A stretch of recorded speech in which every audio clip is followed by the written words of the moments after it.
Good morning.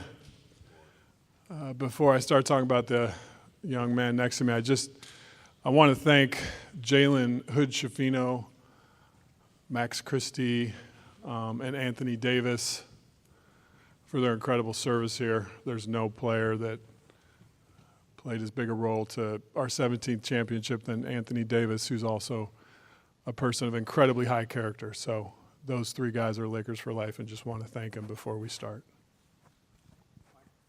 No. So, in thinking about today and what it means, I think Luka Dončić joining forces with the Los Angeles Lakers is a seismic event in NBA history. And the reason I say that is because we have a 25-year-old global superstar that's going to get on the stage of the most popular and influential basketball brand on the globe. And I think when those two powerful forces come together, it brings basketball joy to the world, because that's how Luka plays. He plays with joy. And if you think about kids in Barcelona or kids in Buenos Aires or children in Shanghai or Sydney, they're going to be wearing a number 77 Luka Dončić Lakers jersey and bringing joy to basketball just like he does. And that's why it's powerful. I think the leadership of Adam Silver and the way he's bringing the game to the world, you see it in Europe, you see it in Africa, what the NBA is doing. And now we have one of the game's biggest superstars, an international player coming to join the Los Angeles Lakers. It's a convergence of all those forces, and I think it's going to be something incredibly special that the NBA and basketball has never seen before. So to get to this place, there's a couple people I want to thank.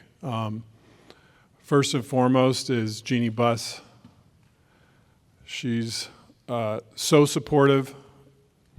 I think her vision, which falls in line with the great and late Dr. Buss, to always make sure the brightest and best basketball superstars play for the Los Angeles Lakers. She's clearly carried that vision on from her dad, and I just want to thank her for her tremendous support and vision in helping this day become a reality. The second person I want to thank is anytime there's a trade or a transaction, there has to be a partner. And I want to thank the Dallas Mavericks, led by their GM, Nico Harrison, who was also very instrumental in bringing this opportunity to us and then staying true to the negotiations throughout, where it could be culminated with the trade being finalized and Luka Dončić, Maxi Kleber, and Markieff Morris becoming members of our team. So wanted to thank those two people. And now we'll start with questions. Hey, Luka, there's the video the Lakers put out the other day of you noticed somebody was talking to you in Slovenian during a game in 2019. It's Kobe, and you turn around, you have the moment with him after the game.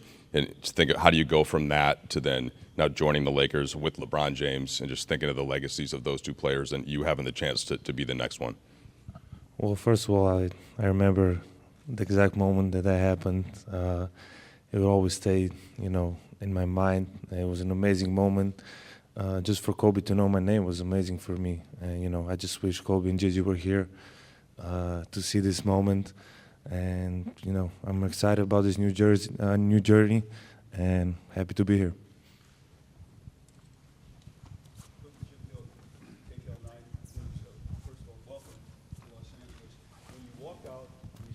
All of us here standing here waiting for you to come. What's your reaction to seeing all of us here to welcome you to Los Angeles? Well, first of all, it's very nice. There's a lot of people here. I don't think there's ever been so many people in my press conference, so I really appreciate all the support. Luka, welcome to Los Angeles. I'm curious, what's your reaction been the last 48 hours to some of the comments coming from Dallas on your way out the door to join the Lakers? I'm just excited, to be here to start this new journey, and obviously, at some point I knew this was going to happen. But I would say I always take the high road. I had my amazing moments in Dallas with all my teammates, coaches, and most importantly, the fans. They always supported me, and it was an amazing journey. Hey, Luka, Dan Wicke with the LA Times. Welcome to LA. You, in a podcast with JJ years ago, said that the one NBA player that you watched was LeBron James. What is your kind of reaction to being able to now play with him, and how do you think that's going to work for the two of you guys on the court? It's just like a dream come true, I always look up to him. There's so many things I can learn from him, and I'm just excited, just to learn everything, and now I get to play with him. So it's an amazing feeling.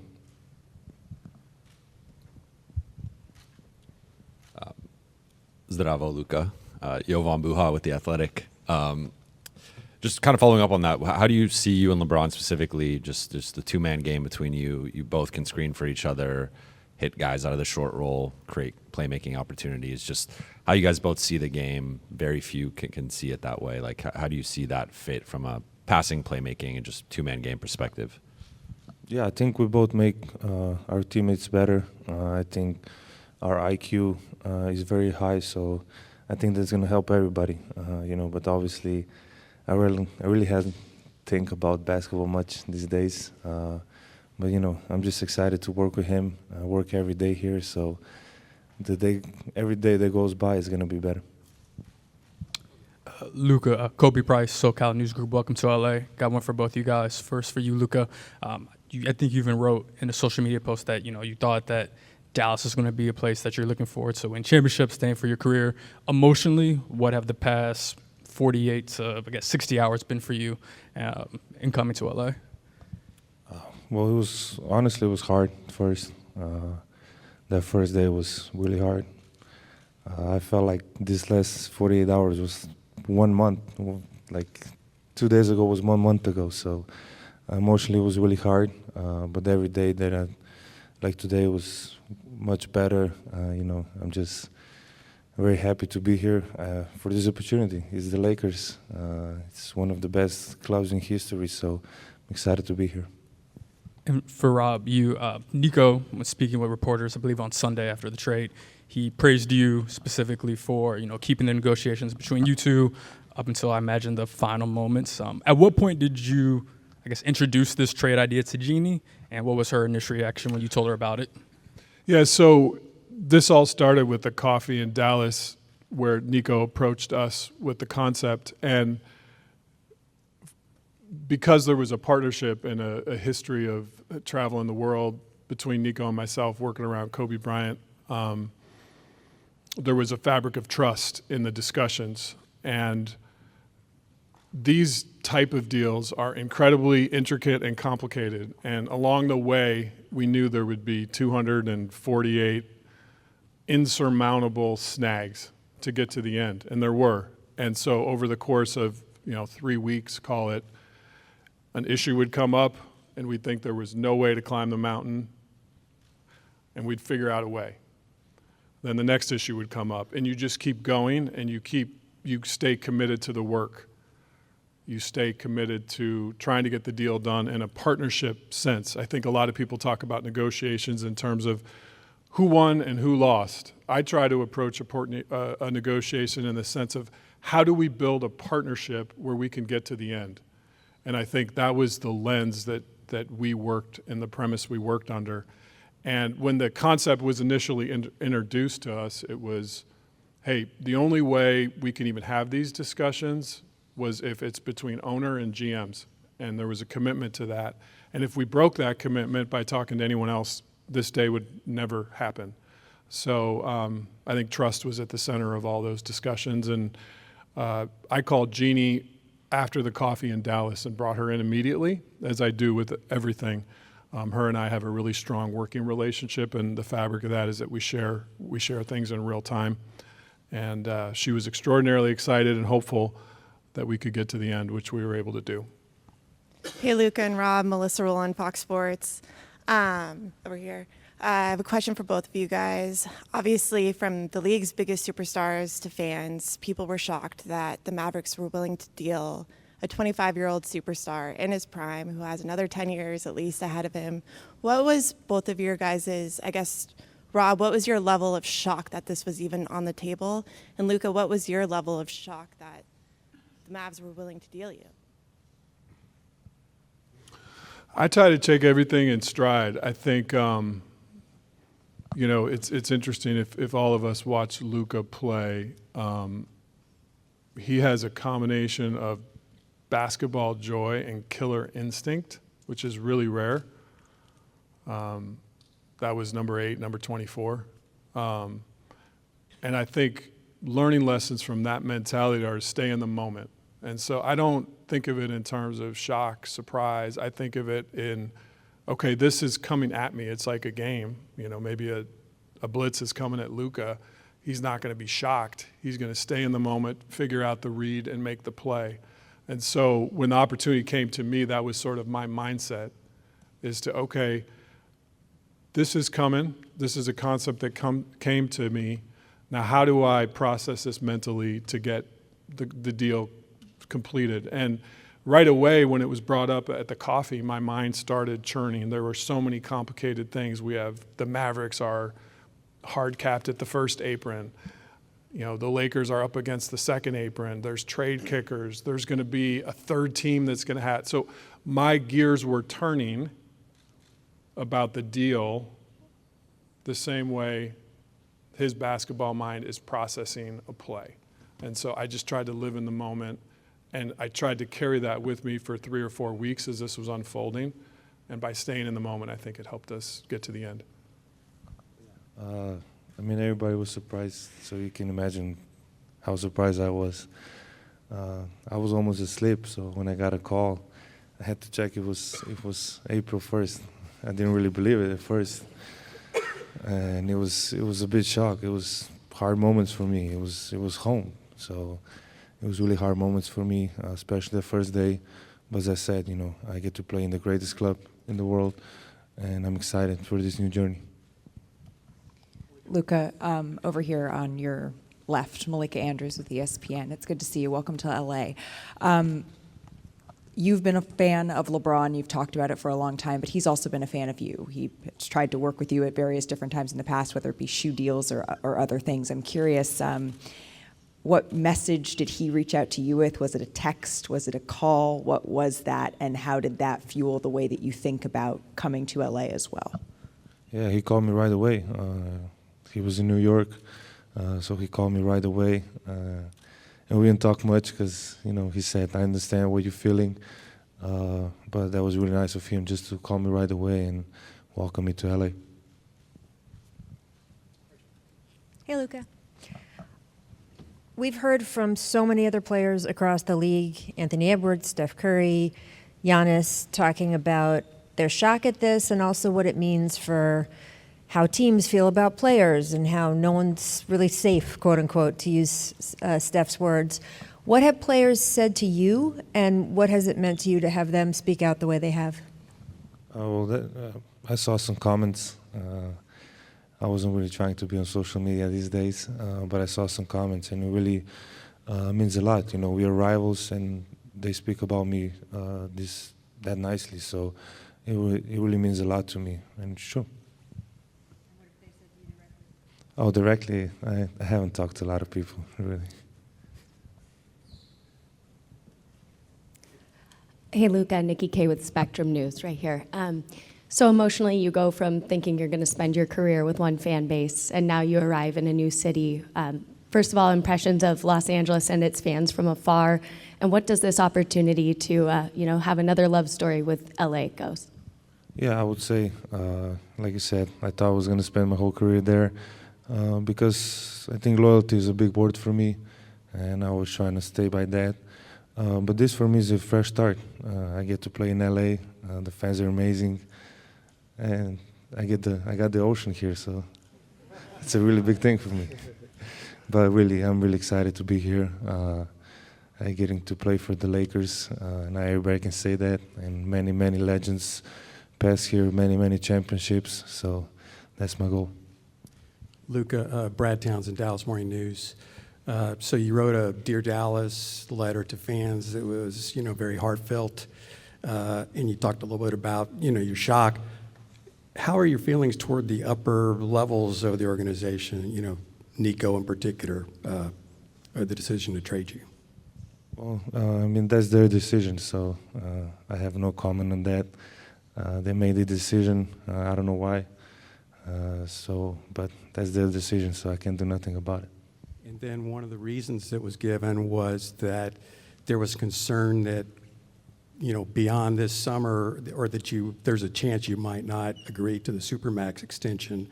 Did you or anyone on your inner circle indicate that might be the case? Absolutely not. It's easy as Luka, over here, Bill Plaschke, LA Times. Do you feel you have something to prove? Sorry? Do you feel you have something to prove? Sorry. Do you think you have something to prove? Oh, okay. Sorry. Yeah. Obviously, yeah. Yeah. That's it. Win the championship. You don't come here for nothing else than championship. So I have everything left to prove. So, and the goal is to win the championship. Hi, Luka, good to see you. Mark Medina with Athlon Sports and Sportskeeda. How do you address the criticism that's followed you on your way out about concerns about conditioning and durability? It's a motive. I know it's not true. I know, but it's a motive. Like I say, I came here, one of the biggest clubs in history of sports, so it's a big motive for a long run here. I'll just add to that one, Mark. I think greatness is an evolution in a process.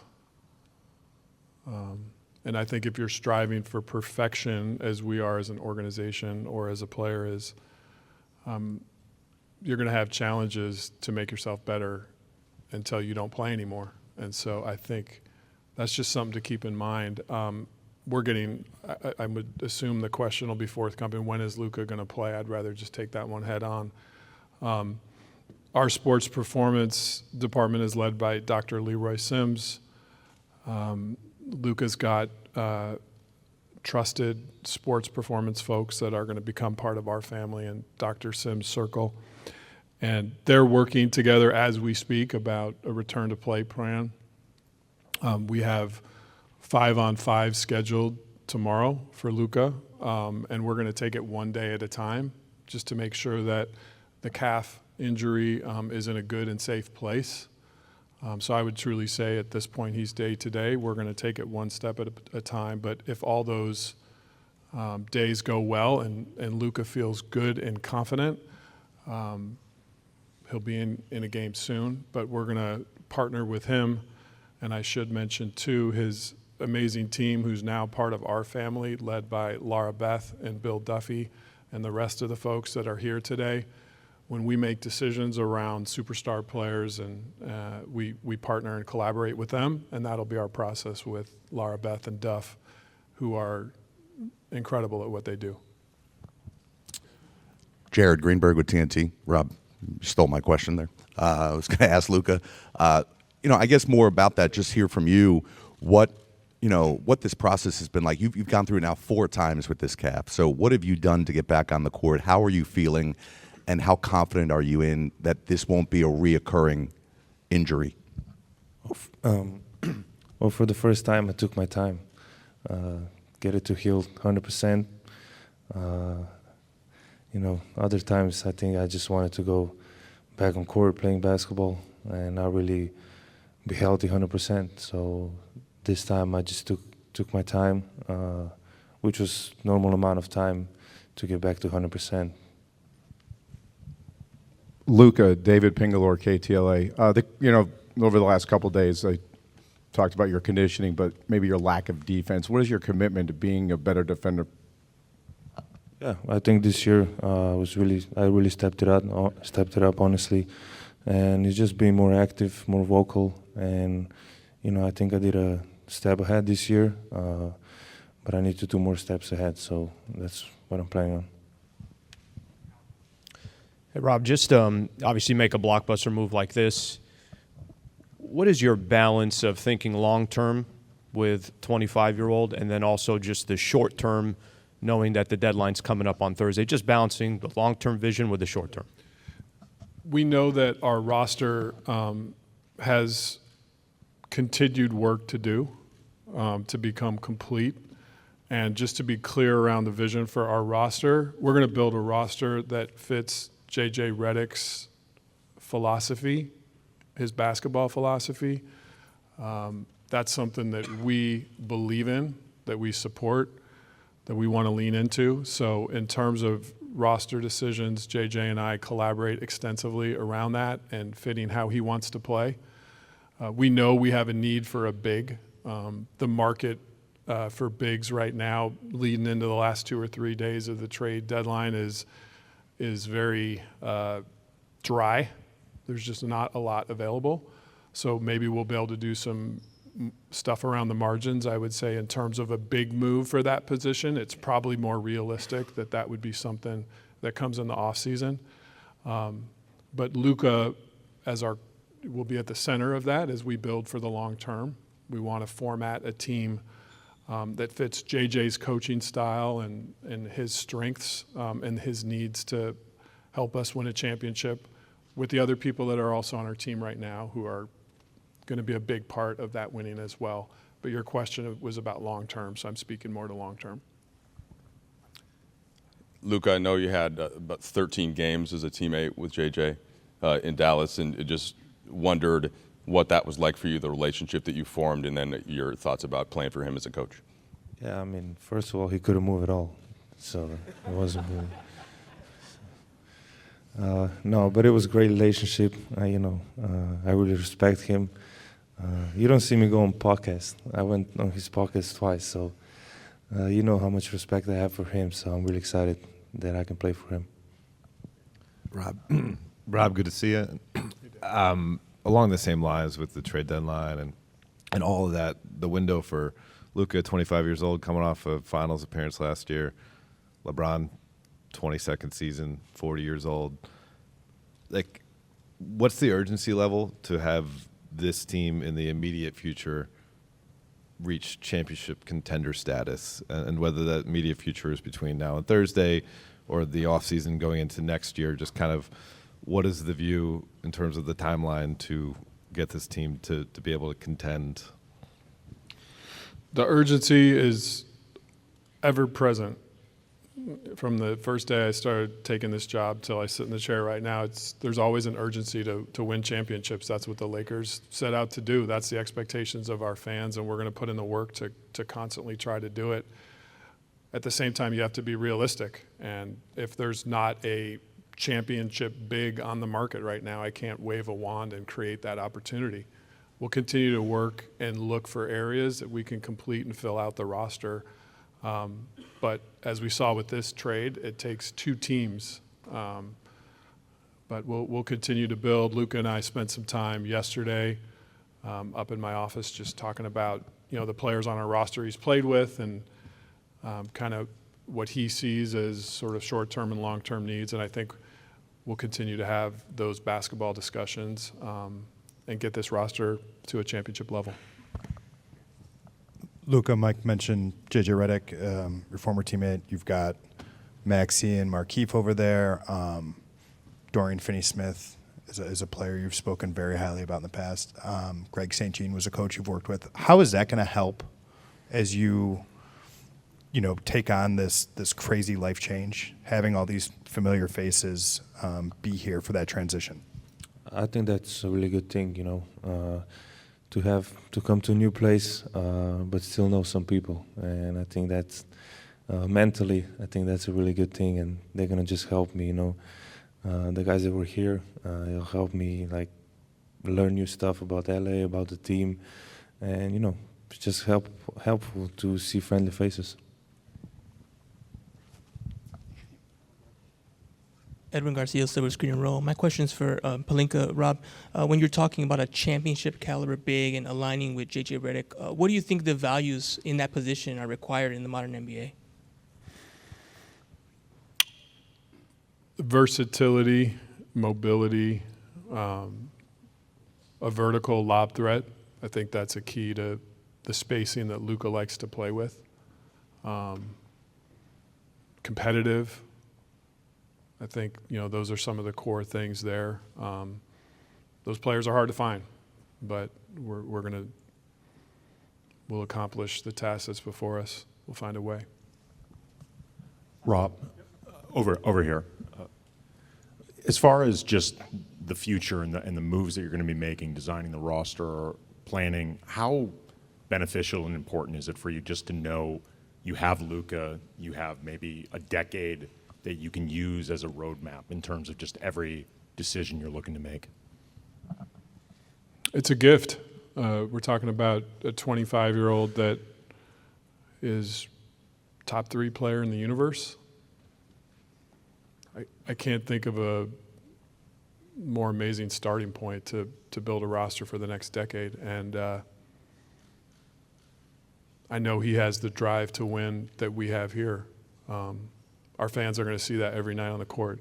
I know up here he might seem calm and casual and quiet, but we know the alter ego comes out, and we'll see it at crypto.com soon, and I can't wait for it.